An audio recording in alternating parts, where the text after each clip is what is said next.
லக்ஷ்மி அவர்கள் எழுதிய உறவின் குரல் அருமையான குடும்ப நாவல். புது வெளிச்சத்தை பரப்பிக்கொண்டு கோடை சூரியன் சுள்ளென்ற எரிச்சலுடன் கிளம்பியிருந்தது.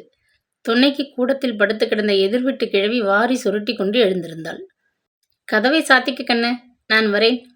பாயை சுருட்டி மூளையில் சாத்திவிட்டு புறப்பட்டு விட்டாள். கதவை சாத்தி கொண்டாள் விமலா. முதல் நாள் கைகள் கிடக்க தோட்டத்து கிணற்றில் சேர்த்தி எடுத்த நீர் இன்னமும் பானையில் பாதி அப்படியே இருந்தது.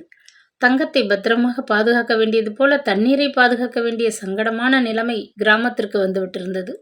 கை நீட்டினால் தொட்டுவிடக்கூடிய கிணற்று நீர் எங்கேயோ அடியில் போய் ஒட்டி கொண்டு கிடக்கிறது. கை சோற சேந்தி எடுக்கும் பயனில்லை. வாயில் ஊற்றினால் ஒரே கசப்பு. பல் துலக்கி குளித்துவிட்டு அடுப்பை மூட்டி காப்பியை தயார் செய்து கொண்ட பின்னர் தான் வெயில் நெருப்பாகி விடும் முன் பூந்தோட்டத்து கிணற்றிலிருந்து ஒரு குடம் குடிநீர் கொண்டு வர வேண்டும் என்ற நினைப்பு வந்தது. அவள் விரைவாக போகாவிடில் அங்கே ஒரு பெரிய கூட்டம் சேர்ந்துவிடும். நங்கநல்லூரில் குடி தண்ணீருக்கு அப்படி ஒரு பஞ்சம் வந்துவிட்டது. விரைவாக குளித்துவிட்டு வேறு உடை உடுத்தி கொண்டு அடுப்பை பற்ற வைக்க விமலா உள்ளே நுழைந்தாள்.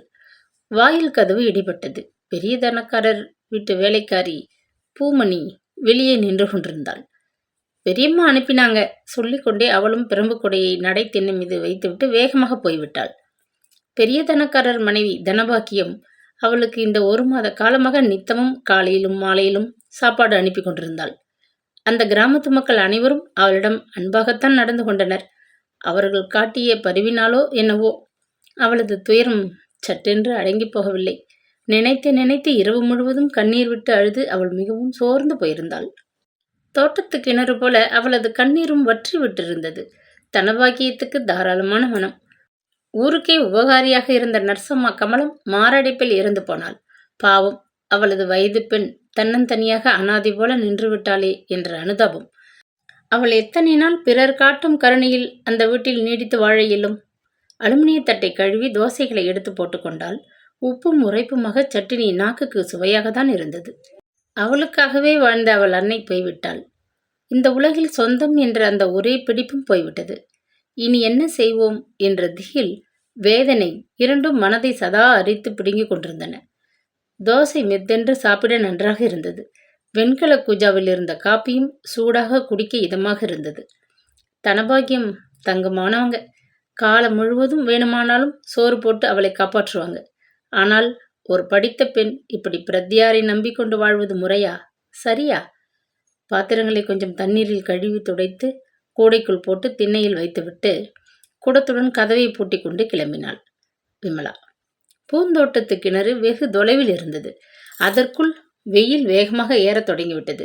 புழுதி நிறைந்த அந்த ஒற்றையடி பாதையில் அதற்குள் எத்தனையோ பெண்கள் தலையிலும் இடுப்பிலும் குடங்களை சுமந்து கொண்டு எறும்புகள் போல சாரி சாரியாக ஊர்ந்து கொண்டு இருந்ததைக் கண்டு திகைத்து போனாள். தோட்டத்து காவல்காரர் சின்னையா சொல்லிவிட்டார்.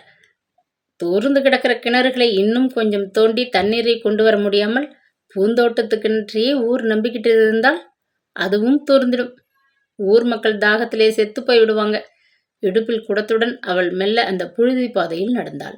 அந்த ஆண்டுதான் விமலா BA படிப்பை முடித்திருந்தாள். தேர்வு முடிவு இன்னும் வெளியாகவில்லை. வெற்றி கிடைக்கும் என்று நம்பியிருந்த அம்மாதான் போய்விட்டாள். பாதையின் இரு பக்கமும் 1 முழம் உயரம் வளர்ந்திருந்த சோளப்பயிர் தண்ணீர் இல்லாது கருகி போயிருந்தது. கெப்பும் கலையுமாக சித்திரை தொடக்கத்திலே பூத்து குலுங்கும் வேப்ப மரங்கள் மொட்டை கொம்புகளாக பரிதாபமாக நின்றன. பயிரிடப்படாது வெறுமையாக விடப்பட்ட பூமி பாலங்களாக வெடித்து கிடந்ததைக் கண்டு அவள் துயர பெருமூச்செறிந்தாள். எலும்பும் தோளுமாக நடக்க சக்தி இல்லாது அங்கும் இங்கும் இரையை தேடி நகர்ந்து கொண்டிருந்த ஆடு மாடுகளை கண்டபோது அவளுக்கு துக்கமாக இருந்தது. பசியையும் தாகத்தையும் சொல்லி அரற்ற முடியாத வாயில்லாத பிராணிகள் பாவம். வேதனையோடு அவள் நடந்து கொண்டிருந்தாள். இந்த வருடமும் மழை இல்லாது போனால் நாம் செத்தோம். எதிர்ப்புறம் வந்த கிழவர் தன்னுடன் கூட நடந்து கொண்டிருந்த வாலிபனிடம் சொல்லிக் கொண்டிருந்தார். ஒரு குடம் தண்ணீர் முகர்ந்து கொள்ள அவள் தன் முறைக்காக வெகு நேரம் காத்திருந்தாள். அதற்குள் பொழுது ஏறிக்கொண்டு போயிற்று.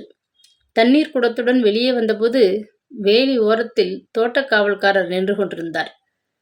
குத்து விளக்கு போல வளர்ந்து நிற்கிற பெண்ணை அனாதையாக விட்டுட்டு நர்சம்மா கண்ண மூடிட்டாங்களே என்றார். விமலா மீது அவருக்கு மிக்க அனுதாபம். ஒரு காலத்திலே இந்த தோட்டத்திலே மல்லிகை மீதியாயிடும். இப்ப நம்ம மாரியாத்தாளுக்கு கூட அர்ச்சனைக்கு ஒரு பூ கிடையாது. செடியெல்லாம் எரிஞ்சு போச்சு. ஆமாம் குழந்தை, நீ இன்னும் எத்தனை நாளைக்கு இந்த கிராமத்தில் இருக்க போற? வயசு பொண்ணு தனியாக இருந்தால் பார்க்குறவங்க ஏதாச்சும் பேசுவாங்களே. உங்க மனுஷால் கிட்ட போய் சேர்ந்துடுறது தானே? அதே கேள்விதான் அவள் மனதையும் தொலைத்து கொண்டிருந்தது. எத்தனை நாளைக்கு அவள் தனியாக அந்த கிராமத்தில் இருக்க போகிறாள்? படிச்ச பொண்ணு, பட்டணத்துல போய் ஏதாச்சும் ஒரு வேலை தேடிக்கிறது தானே? யோசிச்சு பாரு அம்மா. யோசிக்கிறேன், பணிவாக பதில் அளித்துவிட்டு அவள் மெல்ல நடந்தாள். வேண்டியவர்கள் என்று இவளுக்கு பட்டணத்தில் யார் இருக்கிறார்கள்? யாருடைய உதவியை தேடிக்கொண்டு அவள் அங்கே போக முடியும்? சென்னை நகரமே அவளுக்கு புதியதாயிற்றே. தெருவின் முனையை அவள் அடைவதற்குள் காலில் புழுதி மண் சூடாக ஒட்ட, தலையில் நெருப்பாக வெயில் கொட்ட பொழுது உச்சியை எட்டிவிட்டது. அப்பப்பா, என்னமா கொளுத்துது! சொல்லிக்கொண்டே தபால்காரர் சைக்கிளில் இருந்து குதித்தார். நல்ல வேளை, உங்களை வழியிலேயே பார்த்துட்டேன். உங்கள் பேருக்கு ஒரு கடிதாசி வந்திருக்கு. கட்டிலிருந்து ஒரு என்லல் லெட்டர் கடிதத்தை உருவி அவளிடம் கொடுத்தார். வீட்டிற்கு வந்ததும் தாழ்வாரத்து தரையில் அமர்ந்து கொண்டு நல்ல வெளிச்சத்தில் நிதானமாக அந்த கடிதத்தை பிரித்தாள். அந்த கையெழுத்து முற்றிலும் புதிது. தலைப்பில் கண்ட முகவரியும் புதிது. அன்புள்ள விமலாவுக்கு, இந்த கடிதம் உனக்கு வியப்பை கொடுக்கலாம். தண்ணீரை அடித்தால் தண்ணீர் விலகாது, அதுபோலத்தான் உறவு என்பதும். உன் தாய் எங்களுடன் மனத்தாங்கல் பட்டு கொண்டு போய்விட்டாள். ஆனால் உறவை ஒரேடியாக முறித்து கொள்ள நான் விரும்பவில்லை. வியாபாரம் காரணமாக இதுவரை நமது குடும்பம் ஹைதராபாத்தில் தங்கியிருக்க நேர்ந்தது. தாத்தா போனதும் வியாபாரத்தை விற்றுவிட்டு சென்னைக்கு வந்து விட்டோம். அம்மா மறைந்து போன சங்கதி கடிதம் மூலம் ஹைதராபாத் முகவரிக்கு போய் திரும்பி ஊரை சுற்றி வந்து சேர காலதாமதமாகிவிட்டது. உடனே அனுதாப செய்தி அனுப்ப முடியவில்லை. யாரும் நேரில் வர முடியாது. இங்கு பல தொல்லைகள்.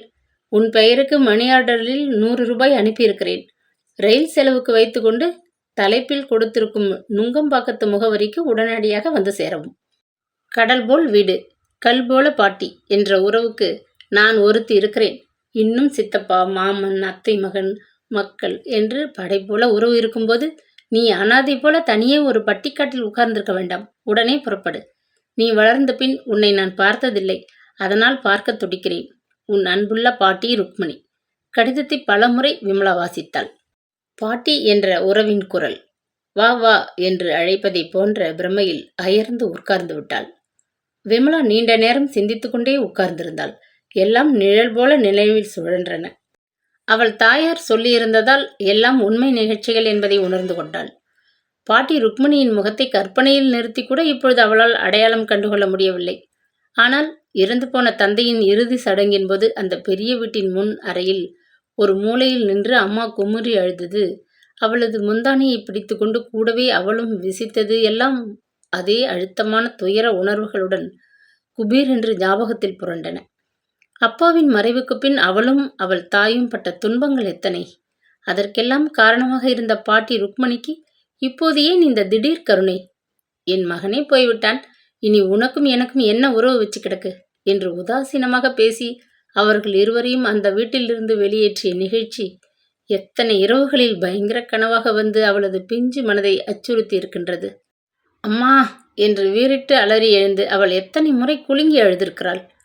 பெரிய பெண்ணாக வளர்ந்து நகரத்து கல்லூரியில் மாணவியாக விடுதியில் தங்கியிருக்க நேர்ந்தபோது கூட உடம்பெல்லாம் வியர்த்து கொட்ட, நெஞ்சு படபடக்க, விழித்து கொண்டு எழுந்து உட்கார்ந்து அப்பாடா கனவுதான் என்று தன்னையே சமாதானப்படுத்தி கொண்ட நாட்களின் நினைவு மனதை கனத்தது.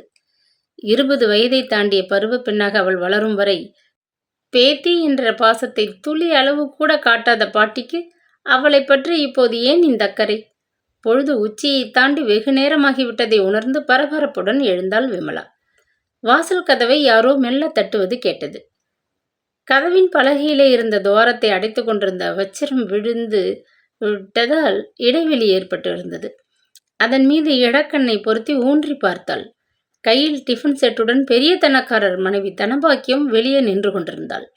திடுக்கிட்டு போன விமலா கதவை வேகமாக திறந்தாள். என்னம்மா இந்த வெயில்ல நீங்களே எடுத்துக்கிட்டு? பதறியபடி பாத்திரத்தை சட்டென்று வாங்கி கொண்டாள். கூடத்தில் பாயை விரித்து போட்டு உட்காரச் சொல்லி உபசரித்தாள். காலையில் கொடுத்த பலகாரத்திலே கொஞ்சம் மீதம் இருக்கிறது, பகலுக்கு அதுவே போதும். நீங்கள் அன்போடு தான் சாப்பாடு அனுப்பி வைக்கிறீங்க, தொடர்ந்து வாங்கி சாப்பிட எனக்கு தான் வெட்கமாக இருக்கு. சொல்லியபடி தாழ்வாரத்தை தூணை கட்டி கொண்டு சற்று ஓரமாக பணிவுடன் நின்றாள். கதவை மூடிவிட்டு வா, உன்கிட்ட பேசணும். அதுக்காக வீட்டில் யாரும் இல்லாத சமயமாக பார்த்து புறப்பட்டு ஓடி வந்திருக்கிறேன். தனபாக்கியம் லேசாக பருத்து விட்ட உடம்பை அடக்கி கொண்டு பாயில் உட்கார்ந்தாள். பெயருக்கு ஏற்றபடி அவளிடம் எல்லா நிறைவுகளும் இருந்தன. ஒன்றை தவிர அவளுக்கு 2 ஆண் பிள்ளைகள். அவர்களுக்கு ஆளுக்கு 3 வீதம் பேரன்கள் வீட்டை நிறைத்தனர். கொலுசு குலுங்க, வளையல் கலகலக்க, பாவாடை சரசரக்க, வீட்டுக்குள்ளே ஓடி விளையாட ஒரு பேத்தி இல்லாத குறையோ என்னவோ. அந்த அம்மாளுக்கு விமலா மீது ஒரு அலாதி அன்பு. நானும் என் வீட்டுக்காரரும் உன்னை பற்றி இன்று காலையில் கூட வெகு நேரம் பேசிக்கிட்டு இருந்தோம். நீ இந்த வீட்டில் எத்தனை நாள் தங்கியிருந்தாலும் எங்களுக்கு மறுப்பு இல்லை. ஆனால் விமலா சற்றென்று நிமிர்ந்து பார்த்தாள். அவள் நெஞ்சு படபடத்தது. வீடு பெரிய தனக்காரருடையது. அவளுடைய தாயாருக்கு குறைந்த வாடகைக்கு கொடுத்திருந்தார்கள். அந்த வாடகையும் இனி யார் தரப்போகிறார்கள் என்று கவலைப்படுகிறார்களோ? தொண்டையை செருமிக் கொண்டாள். வாடகை பாக்கி ஏதாச்சும் இருந்தால் எல்லாத்தையும் ஒழுங்கு செய்து விடுவேன் அம்மா. அவளுக்கு துக்கம் பொங்கி கொண்டு வந்தது. தாயின் இறுதி காரியங்களில் கையிருப்பு எல்லாம் கரைந்து விட்டது. ஆபத்துக்கு சிறு தொகை மட்டுமே தான் இருந்தது. 3 மாத வாடகை பாக்கி. அந்த பணத்திற்கு அவள் எங்கே போவாள்? விற்று தர மேனியில் பொன் தோய்ந்த நகை குண்டுமணி அளவு கூட கிடையாதே. ஒரு பயங்கர திகில் வயிற்றை கவ்வியது. வாடகை இப்ப யாருக்கு வேணும்? காலம் முழுவதும் நீ இங்கே இருந்தா கூட எங்களுக்கு மகிழ்ச்சி தான். ஆனால் வயது பெண் நீ தனியே ஒரு வீட்டில் இருப்பது நியாயமில்லை. சில நாளைக்கு முன்னாடி நம்ம மேற்கு திடலில் ஒரு டென்ட் சினிமா கொண்டு வந்து அடிச்சுக்கிட்டு இருக்கிறோம் இல்லையா? பக்கத்து கிராமத்து விடலை பசங்க எல்லாரும் நம்ம ஊரை சுற்றிக்கிட்டு அலைகிறார்கள். தன்னந்தனியா நீ இருக்கிறது தெரிஞ்சு அவங்க யாராவது உன்கிட்ட வம்பு செஞ்சா என்ன செய்யறதுன்னு எங்கள் வீட்டுக்காரருக்கு உன்னை பற்றி சதா கவலை. வயது பெண் என்பவள் பெற்றோர்களுக்கும் மற்றவர்களுக்கும் பெரும் பாரமாக இருக்கிறாளே. அவள் மட்டும் ஆண் பிள்ளையாக இருந்திருந்தால்? விமலா திகைப்புடன் சிந்தித்தாள். சட்டென்று அந்த கடிதத்தின் நினைவு வந்தது. பட்டணத்திலிருந்து பாட்டி எழுதியிருக்கிறாங்க. சொல்லிக்கொண்டே குரட்டு ஓரத்தில் மடித்து ஒதுக்குப்புறமாக வைத்திருந்த கடிதத்தை எடுத்து வந்தாள். பிரித்து தானே உறக்க படித்தாள். தனபாக்கியம் முகம் மலர்ந்து போனாள். அப்பாடா என்று உள்ளூர் அவளுக்கு நிம்மதி ஏற்பட்டது. உன் தாயார் என்கிட்ட உன் குடும்பத்தை பற்றின விவரம் முழுவதும் சொல்லியிருக்காங்க. அவங்க முகவரியை தேடி நானே ஒரு கடிதம் எழுதி போடணும்னு நினைச்சேன். அவங்களே மனசு மாறி உன்னை அழைக்கிறாங்க. வயதில் பெரியவள், அனுபவப்பட்டவள். நான் சொல்கிறேன் கேள். பழசையெல்லாம் மறந்துவிட்டு பட்டணத்துக்கு போக தயாராகு. வாடகை பாக்கியை பற்றி கவலைப்படாதே. நீயும் உங்க அம்மாவும் இந்த வீட்டில் விளக்கேற்றி வச்சுக்கிட்டு இருந்தீங்களே, அதுக்கு உங்களுக்கு நாங்கள் ஏதாச்சும் தரணும். முக்கியமான ஜாமான்களை எடுத்து மூட்டை கட்டிக்க. இந்த மணி ஆர்டர் பணம் வந்ததும் புறப்படலாம். நீ ஊருக்கு வரப்போவதாக ஒரு கடுதாசி எழுதி போட்டுடு. உன்னை ரயில் ஏற்றிட்டு நாங்கள் ஒரு தந்தி கொடுத்துடுறோம். படபடவென்று பேசிவிட்டு தனபாக்கியம் எழுந்தாள். இடையிலே சாவி கொத்தோடு சொருகி கொண்டிருந்த பட்டு சுருக்கு பையை இழுத்தாள். சுருக்கை அகற்றி பையிலிருந்து ஓர் 50 ரூபாய் நோட்டை இழுத்தாள். என்னை நினைச்சுக்கிட்டு இந்த பணத்துக்கு கை நிறைய வளையல் வாங்கி போட்டுக்கோ. பட்டணத்திலே விற்குதே விதவிதமான வர்ணத்திலே குங்குமம், அதை ஒரு டப்பா வாங்கிக்கோ. இந்த அழகு முகத்தில் புச பவுடர் வாங்கிக்கோ. சொல்லிக்கொண்டே பணத்தை அவள் கையில் திணித்துவிட்டு விமலாவின் கன்னங்களை வழித்து புன்னகையுடன் திருஷ்டி சொடுக்கினாள் தனபாக்கியம். நன்றி அம்மா. கண் கலங்கி போனாள் விமலா. என் வீட்டுக்காரர் எல்லா உதவிகளும் செய்வதாக சொல்ல சொன்னார். ரயில் வண்டி நம்ம ஊரில் 3 நிமிடம் நிற்கும். ராத்திரி 10 மணிக்கு மேலே வர்றதுனால ரயில் நிலையத்துக்கு நானும் ஐயாவும் வந்து உன்னை ஏற்றி விடுவோம். விடிஞ்சு கொஞ்ச நேரத்துக்குள்ள நீ பட்டணம் போய் சேர்ந்துடுவ. உன் பாட்டி தந்தியை பார்த்து உன்னை கூட்டிக்கிட்டு போக வந்து காத்துக்கிட்டு இருப்பாங்க. நீ நல்லபடியாய் போய் சேர்ந்ததை பற்றி ஒரு கார்டு போடு போதும். எச்சிலை விழுங்கி கொண்டாள் விமலா. பெரிய தனக்காரர் மனைவி இதுவரை அவளுக்கு பெரும் பாதுகாப்பாளராக இருந்தவள். அவளே சொல்லிவிட்டாள். இனி அவள் அங்கே நீடித்து தங்குவது சாத்தியப்படாத சங்கதி ஆயிற்றே. சரிம்மா, தலையை ஆட்டி சம்மதம் தெரிவித்தாள் விமலா. ஆமாம், உனக்கு ஒரு அத்தை இருக்காங்களாமே. அவங்களுக்கு கூட கல்யாண வயசுல ஒரு மகன் இருக்கானாமே. கேலியாக கண்களை சிமிட்டினாள் தனபாக்கியம். நிறைய உறவினர்கள் இருக்காங்க. அவங்களுக்கு எல்லாம் என்னை பற்றி அதிகம் ஒன்றும் தெரியாது. மெருகு போட்ட தங்க குத்து விளக்காட்டம் இருக்க. இதை விட உன்னை பற்றி இன்னும் என்ன தெரியணுமாம்? நான் ஒரு ஜோசியம் சொல்லட்டா? உன் அம்மா திவசம் கழிஞ்ச கையோட எங்களுக்கு உன் கல்யாண பத்திரிகை கிடைக்கப் போகிறது. விமலா வெட்கத்தால் சிவந்த முகத்தை மெல்ல திருப்பிக் கொண்டாள். அர்த்தமற்றோர் எதிர்பார்ப்பின் இன்பத்திலே அவள் மார்பு வேகமாக அடித்து கொண்டது. இக்கதை தொடர்ச்சியை கேட்பதற்கு சப்ஸ்கிரைப் பண்ணிட்டு பக்கத்தில் இருக்கிற பெல் பட்டனை கிளிக் பண்ணிட்டீங்கன்னா நாங்கள் போடுற வீடியோ உடனடியாக உங்களுக்கு வந்து சேரும். நன்றி.